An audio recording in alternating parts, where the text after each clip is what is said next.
Maar het is Fortuna Sittard dat in de beginfase opmerkelijk genoeg de toon zet. Hier is het Prins Rijkomaar, oerkomen van MVV Maastricht die er van teruggaat. Maar een prima sliding van Tim Bakens op de bal voorkomt vierder leed voor Cambuur. Verrassend begin van Fortuna dat in het vriend van de wedstrijd Liekwols 4 inzakjes zo en onvallend het meeste net meer presteren zo. Hier is de voorzet van links, gaat correct voorbij aan de spits van Cambuur, Michiel Hemmen. En dan dit moment in de 22e minuut, Mart Dijkstra.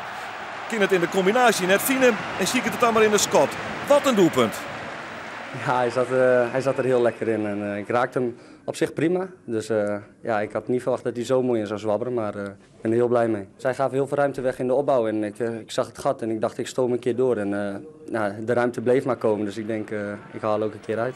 Een bevrijdende treffer van Cambuur dat het dreig hier maar een verdediging Fortuna Sittard.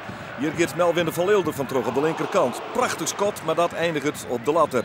Melvin de Leeuw speelt mij een masker naar zijn Brutse Noordvriendenweekend in Volendam. En dan dit moment, de direct achterom, voorzet van Drosten, het koppen, mijn masker van de Leeuw. En het laatste knikje komt van Michiel Hemmen. Hij scoort zijn tweede doelpunt voor Cambuur. En daarmee staat Gliauters na 28 minuten al op een comfortabele 2-0 vastsprong. Prima werk van Drosten, de Leeuw en Hemmen. En die zit aan het einde van een mooie onval. Zo nou en dan docht Fortuna Sittard ekkers wat. Hier is het Kaluta, maar een prachtig schot. De vingertipjes van Dennis Telgenkamp voorkomen een doelpunt. Het zou net meer als een corner opsmieten. Dan de tweede helft. Dit leuke wipperke van Drosten op Hemmen. Maar daar zit keeper Ferhat Kaya in het paad. Het zou een opmerkelijke tweede helft worden, waarin Cambuur het net goed die, het tempo te leeg hier. In Fortuna Sittard wonderbaarlijk genoeg het 2-0 achterstand stiert de verdediging. En zo nou en dan gebeurt er eens wat moois. Bij deze combinatie in het schot van Marco van der Heijden. Maar de keer is Ferhat Kaya de baas. Het budget een 2-0 overwinning voor Cambuur. Een zakelijke overwinning, zo je het niet meer kennen.